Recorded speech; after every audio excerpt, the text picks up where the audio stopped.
Құрметті әдебиетші ұстаздар қауымы, мінекей сіздерге бүгінгі ұсынғалы отырған әдісім сюжеттік композициялық талдау.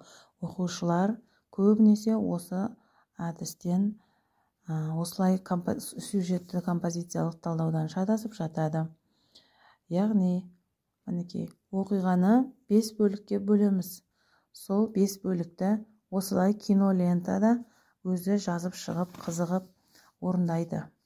Ал бұдан бөлек тағы да оқиғалардың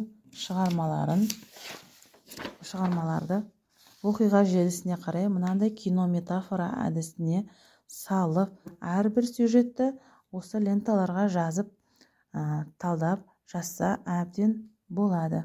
Өте қызықты болатынына сенемін.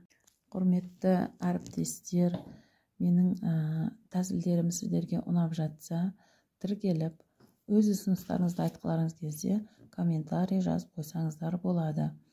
Бүгінгі менің сіздерге ұсынғалы отырған әдісім оқиғаларды, шығарманы түрлі көркемдегіш құралға сай талдауға арналады.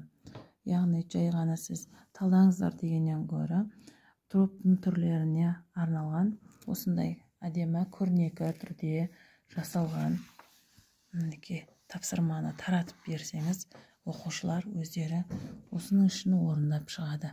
Егер ламинаттайтын болсаңыз, үстіне өзіңіз жазып, қайта өшіріп, қолдана беруге болады.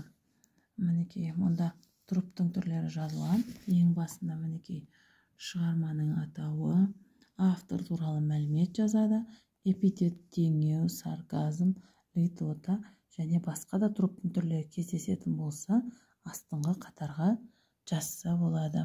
Мінекей, не болмаса өзіңіздің ұсыныстарыңыз болып жатса, қосып өзгертіп алуыңызға да болады. Электронды нұсқасын мен егер қажет болып жатса, телефон номер қалдырайын, номерге қарап сұрасаңыздар әбден болады.